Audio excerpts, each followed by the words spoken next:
You better believe they were ready to fight back. They literally saved hundreds of lives. It can happen to your kid. What do we need to do differently?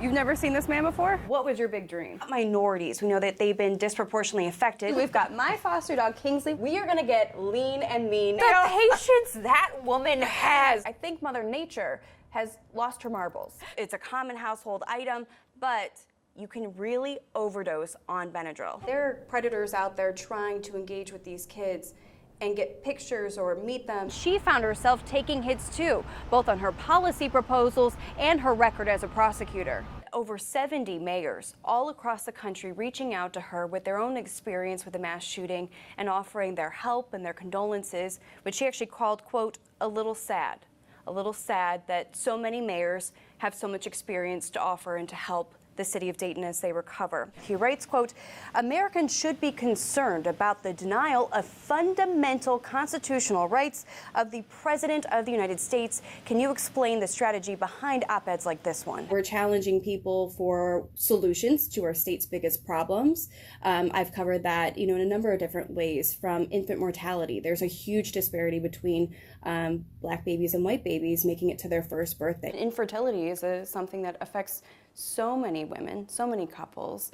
What would you say to any couple that might actually be watching and they're going through the same thing right now? Some of the big topics they'll be covering, of course, healthcare. Kamala Harris making waves yesterday when she released her Medicare for All plan. We're going to be talking gun control, especially with the mass shooting over the weekend. Climate change, immigration, of course, hot topics. And then being here in Detroit, jobs, how to keep jobs. So in New Zealand, it's apparently customary for your boss to give you a little bit of a hint that you're about to be fired. They invite you to a meeting and tell you you can bring a support person, like a friend or a family member. One guy opted for neither. And if you can see over on the left-hand side, he brought a clown to his firing. Okay. We have followed your entire journey from when you were stuck in Wuhan to getting evacuated, and we talked with you while you were in quarantine. Now you are free, you are healthy, you have palm trees behind you. What does it feel like? So that's right. Tell them, say we need more fosters to take in pups, just like Stu. Give them a fighting chance at life. We are following breaking news this morning of a mass shooting in Dayton. Police say 9 people are dead and more than a dozen others are injured. Again, it happened quickly, according to police, because police were doing their normal rounds downtown. So they're saying that while 9 is obviously too many lives to have lost, it could have been much worse. Families are continuing to gather right now in the convention center in Dayton as they're trying to learn more if they haven't been able to get in touch with their family members to learn if their family member was injured or is one of the dead. Again, we have 9 people who have been killed. Now we're going to send it over to Dayton Mayor Nan Whaley for a live press conference.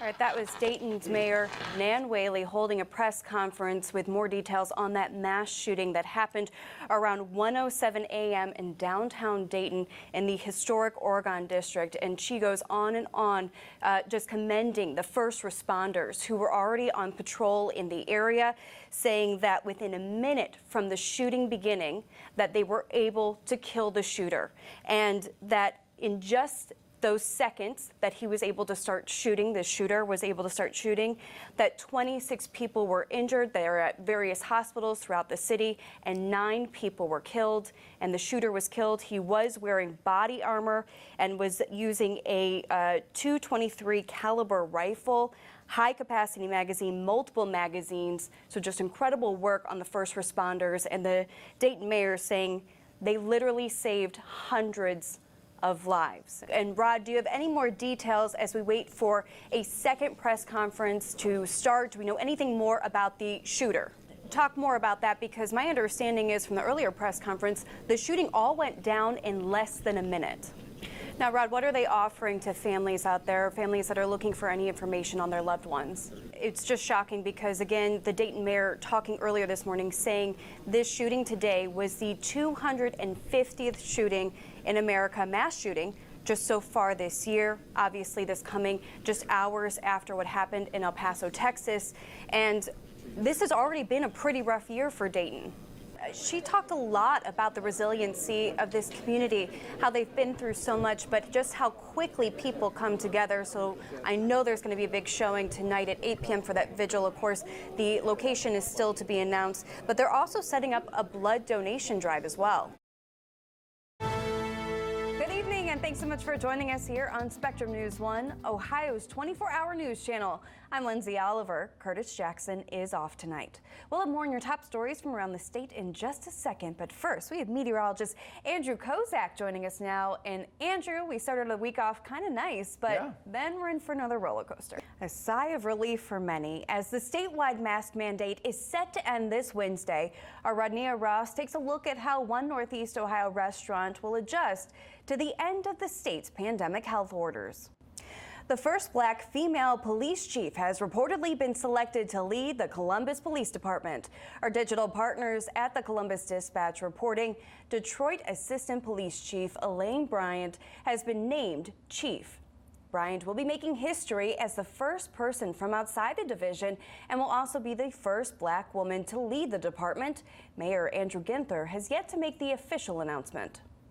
We're coming up on 1 year since the FBI broke what they call the largest bribery scandal in state history. The controversy surrounding House Bill 6 drummed up a lot of attention, but 1 year later, Larry Householder, the purported mastermind behind the scheme, is still a sitting member of the House of Representatives. Dayton Mayor Nan Whaley introduced legislation Tuesday that would crack down on corruption and make sure history doesn't repeat itself. State House reporter Molly Martinez was there.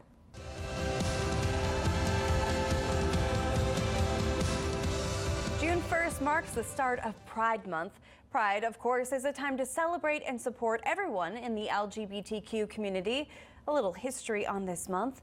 June 28th marks the anniversary of the day New York police raided a gay club called the Stonewall Inn back in 1969. That triggered protests that gave birth to the modern Pride movement. Bill Clinton became the first president to recognize Pride Month in 1999. Barack Obama also declared June LGBT Pride Month beginning in 2009. Thousands of students from Columbus City schools graduate this week, but there's one high school student who graduates Wednesday, and she is beating the odds time and time again. Our education reporter, Tanisha Johnson, brings us her story. What an incredible young woman. Cowan is set to graduate Wednesday. She hopes to one day own her own business. Right now, she is staying at My Place Transitional Age Program in Columbus. It helps kids aging out of foster care get the life skills needed to live on their own. Members of Congress are pushing for an investigation into the shooting death of 16-year-old Micaiah Bryant. Members, including Ohio's Representative Joyce Beatty and Senator Sherrod Brown. The investigation request is on behalf of the birth parents of Micaiah Bryant. Before the deadly shooting, Bryant had spent 2 years moving between 5 different foster care homes. The lawmakers say the federal government has a responsibility to protect the civil rights of the children and parents involved in federally funded foster systems.